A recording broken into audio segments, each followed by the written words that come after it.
Yo, what is up, fellow travelers? I appreciate you for clicking on the video today, and I hope you're having a fantastic week. So today we're going to go over how I've built my characters and what kind of sets I'm using on them, and my overall thought process of why I did it the way I've done it. So without further ado, let's get into my characters. So for Mr. Diluc, this is his main stats. As you can see, 16.7k health with 2100 attack, 700 defense, 50 elemental mastery. As far as his details, here we go. He has about 67% crit due to the set bonus that he has on right now. You'll see it when I get to my artifacts. 107% crit damage, along with 114% energy recharge, 34% pyro damage bonus, and that's pretty much it as far as everything goes. For weapons, we are rocking that Wolf's Gravestone. Got lucky, was able to pull it within like the first couple days. So it's definitely been a staple claymore for my Diluc. As for artifacts, as you can see, I'm going with the full set bonus of Berserker. This is why you see my crit as high as you see it. You get the 12 from the first two-piece set, and then you get the additional 24% when you're under 70% HP. As you can see, I like to keep my Diluc at a low HP, just for the simple fact that I love to have that extra crit when I proc hits, and it just does so much more damage when it's on like that. We get back into the artifacts. As you can see, I have an off-brand cup that was simply made for Diluc, but let's go into the stats right now. For the helmet, I am rocking the Berserker's Battle Mask with a 46% crit damage on the main stat with attack, HP, attack, and HP. Definitely not the best helmet that I could have on him, but it's definitely not the worst. It does its job with the crit damage and the attack percent with flat tack, but once I find a different or better helmet, I will be replacing it, just for the simple fact that these substats are not optimal. Next, as you can see, my offset is going to be the Bloodstained Chevalier's Goblet. I got this from the lady inside the church in Mondstadt, and this is the stats as well as the main stat that it came with. Almost like it was made for my main character. Got that 34% bonus damage from this single piece with attack, energy, and crit rate on it. Next, we have the Berserker's Timepiece with 34% attack. This has elemental mastery, recharge, and crit damage, along with flat defense on it.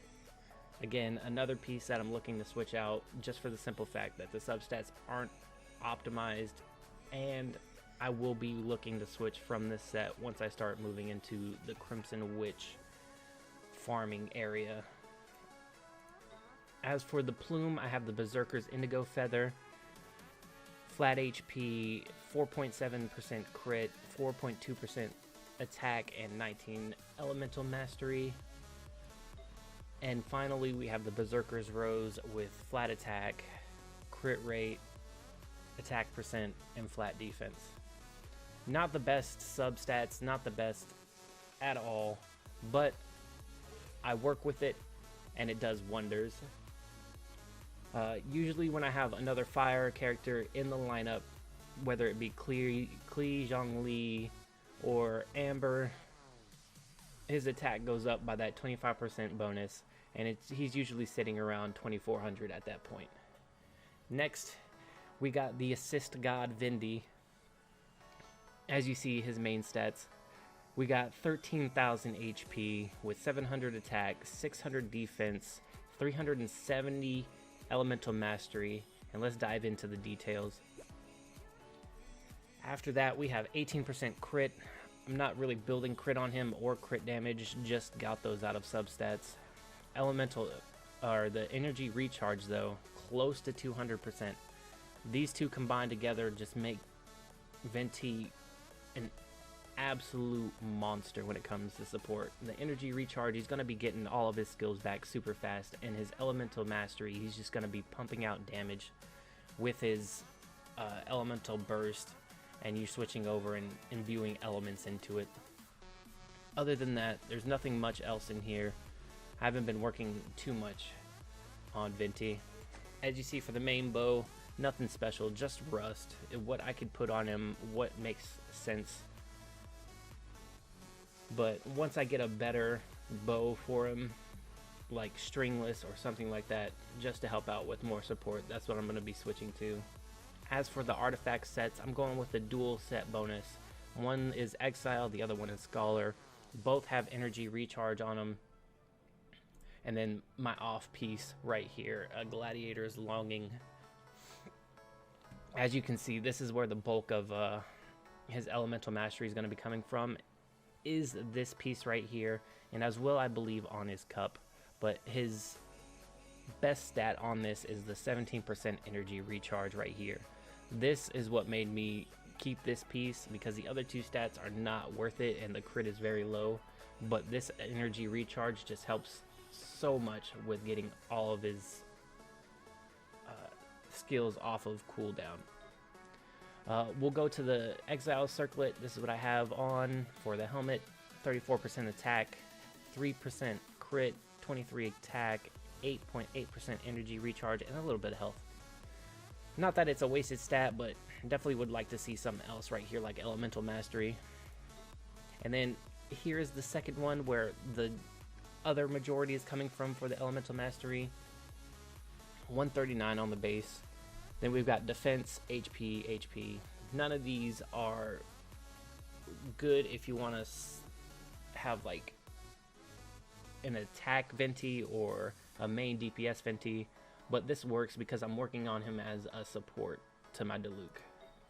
Next we have the Scholar's Plum with the HP 215, the crit rate 2.5%, the Elemental Mastery right here at 50 is what makes this piece just so great. But as you can see, the other two, not that good. And we're definitely going to be going on the up and up once we start farming for all these new artifacts. And then last but not least, the Flower with an 8% attack on it, 8% energy recharge, 3% crit, and an attack 11.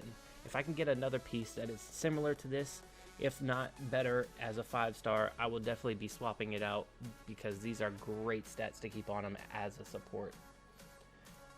I didn't go over it with my Diluc, but I will go back. Both of these for Diluc and Venti, I do not have the Constellation for, so no extra damage coming from there. Talent-wise, I do have 3, 5, and 6, just for the simple fact that I'm going to keep getting his alt back. So that's the one that I want to focus on leveling as of this moment. For Venti, or 333, haven't been focusing on him very much, just for the simple fact that everything and all the resources are going to be going to towards my main DPS. Next, we have Miss Chi-Chi, one of the best healers in the game. Definitely top notch. As you can see, I've got her at 13k HP, 849 attack, 833 defense, 110 elemental mastery, and let's get into the details. As you can see after that, don't have any crit rate on her, but I do have crit damage. Probably going to be working a little bit on the crit rate, just so that she attacks more and heals more. Healing bonus from the set that she has on came from the book, doing all the adventurer steps and getting the healing artifacts out of that definitely helped make her become a better healer. And then 127% energy recharge, not the fastest but not the slowest when it comes to getting her skills back. As for her base weapon, I am using a 3-star, as you can see, the Fillet Blade, just due to the simple fact that at Refinement 5 on hit has a 50% chance to do 400% attack damage to a single target. Can occur once every 11 seconds. This goes very well with her healing. Once you proc that 400% attack, that just goes directly into somebody's HP pool once you have her E activated, and it just keeps everybody topped off. As for the set, I'm going with the 4-set bonus for the Mated Beloved, and the off is right over here. Let's start with the helmet. So the Maiden's Fate and Beauty. Elemental Mastery on this one. Haven't really leveled it up all that much just due to the fact that the substats are not that good. I'm just using it for the 4-set piece at this moment in time. Got the Wanderer's String Kettle. Has an attack percent on this. Then we're going to go with 4% energy recharge, the crit damage, flat attack, and HP. Most of her artifacts don't have the best substats, which is why they haven't gone past a certain point for myself. I haven't tried to level them up past 8 because it's a waste of my resources in order to try to just get this to work, and hopefully that it'll roll maybe energy recharge or a flat attack. It's just not worth it in my opinion. That's why I'm going to be saving until I can get stuff to replace it that will have better substats for her to help support better. Next, energy recharge on the Maiden's Passing Youth. This one has better substats on it, but it still has that percent HP on there, which is not bad because she is just supporting. I'm not going for too much damage unless I'm going to be trying to just heal for chunks every time she swings her blade. Next, with the Plume, we have the Maiden's Heart-Stricken Infatuation. Defense on here, HP, Elemental Mastery, and crit damage. Again, you're gonna see trash subs. Just know it's because she's supporting and she's not going to be doing all that much anyways. Finally, we have the Maiden's Distant Love for the flower. We got the crit rate, 2%, Elemental Mastery, and attack percent. This one was definitely the better of the 4 that I got from the book. Actually, the 5 that I got from the book. The last one was absolutely dog shit, and I did not want it on her or anybody at all. Next, we get into her constellation. Nothing there. And as far as her talents, I have it at 2, 2, and 2. Like I said, most of my resources are going into my main damage dealer on Team 1 and then my main damage dealer on Team 2, which is going to be Klee. Now, here we go into my best support, Mist Fischl. She is absolutely bonkers as a support. As you can see, she only has 9k health. She is the last one that I'm going to be ascending. Just need to grab a couple more of these and I will be ready to have her at the next level, raring to go. So for her attack, we have 671, for her defense 532, and Elemental Mastery 212. As far as these go, I haven't been focusing on them. Like I said, she's a support, but she does have the second highest energy recharge for my supports at close to 150. Other than that, she has an electro damage bonus of 20. Next, we get into the bows, and we have the Sacrificial Bow with that 11.8% energy recharge on it. And as you can see, after damaging an enemy with an elemental skill, the skill has a 40% chance to end its own cooldown. Occurs once every 30 seconds. I want to get this max refined so that we can get this down and she can have her E up all the time.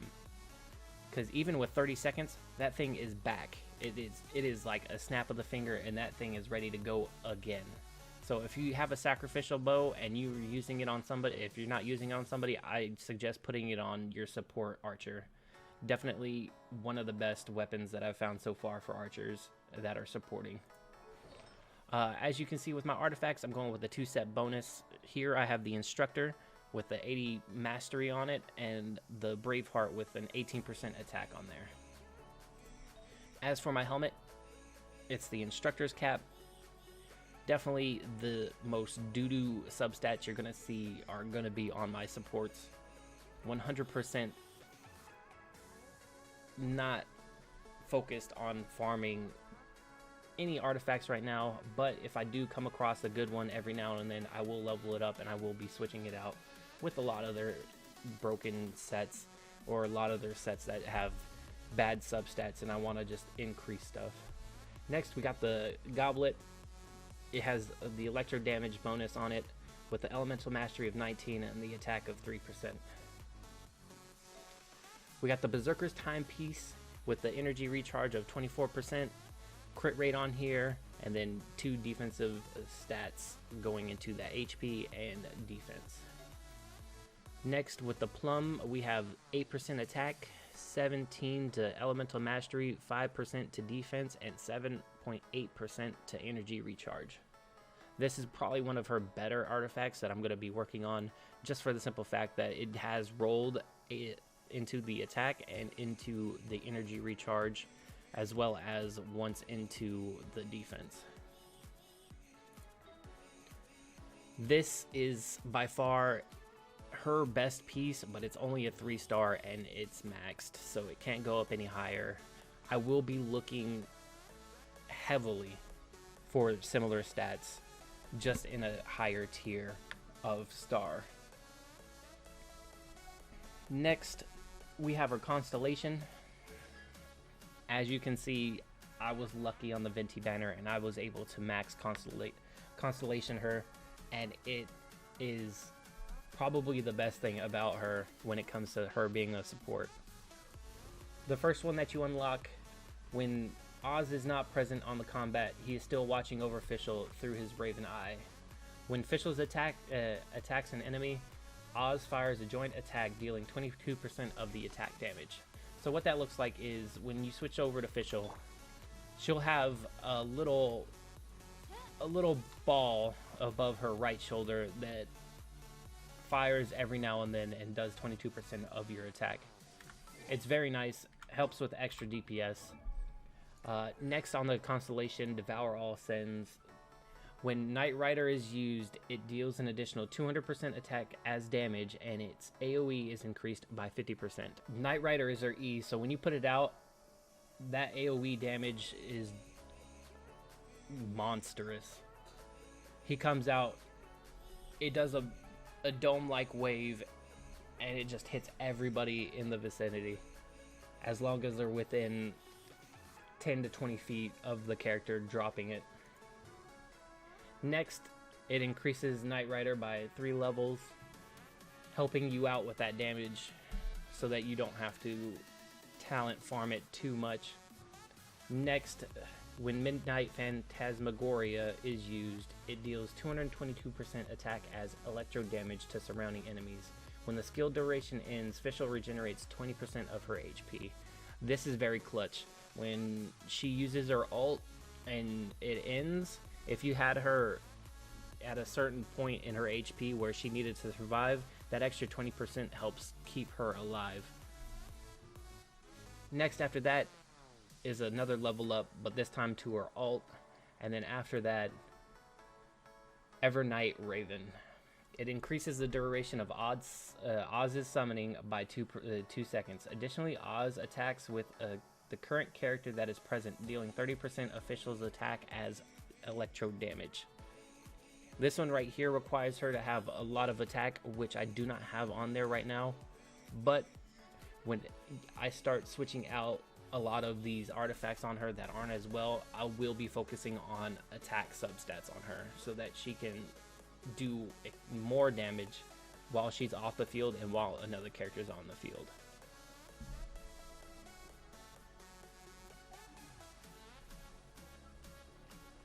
Now I'm going to take you guys into battle and show you guys what I do when I go in to swap out characters and do some combinations with them. Let's go up against Mr. Fire.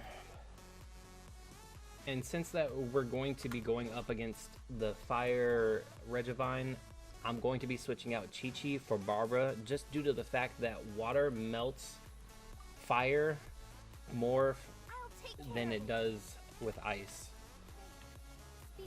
When we get into the battle, I'll show you what I'm talking about, and I'll show you how fast this boss drops. Again, this is world level 5, and that's a level 50 Barbara, by the way.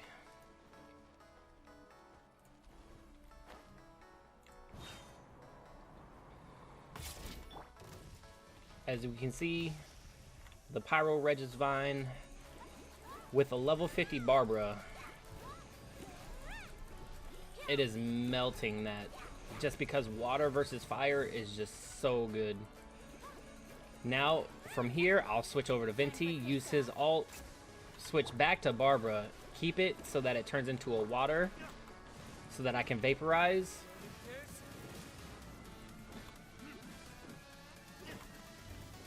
And then we'll just keep doing it.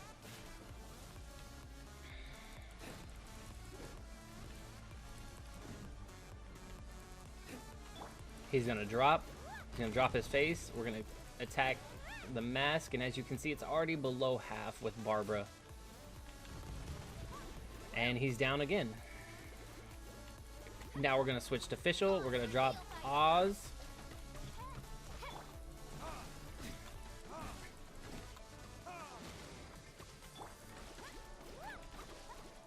And as you can see, that support damage from Fischl is just so good with Oz on the field.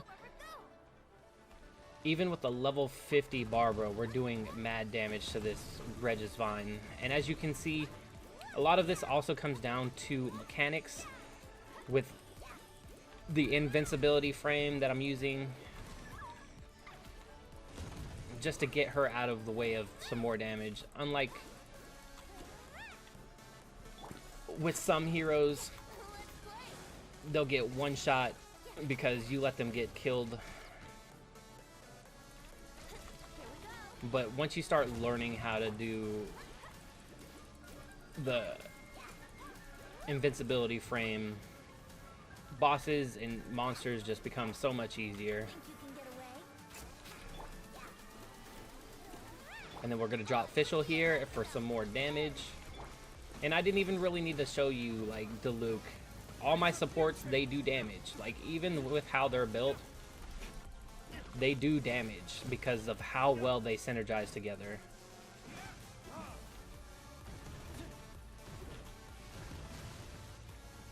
And just like that, the Regivine boss, Pyro, was taken care of easily.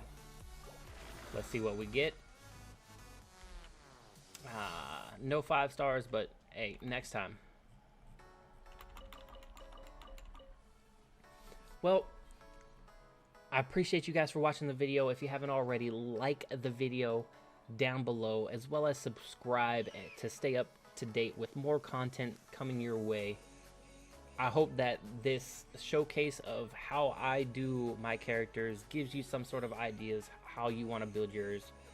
Like I said, I don't have the best substats on a lot of my artifacts, but as you saw, the way that they combo together, they destroy bosses.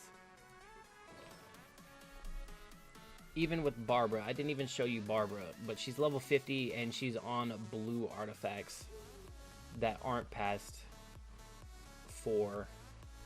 And her weapon, she's using the Dragon Slayer, of course, so when she switches out, she helps somebody do more damage. But that's gonna be it for this video. Much love. I hope you guys have a fantastic day, and I will see you again next time.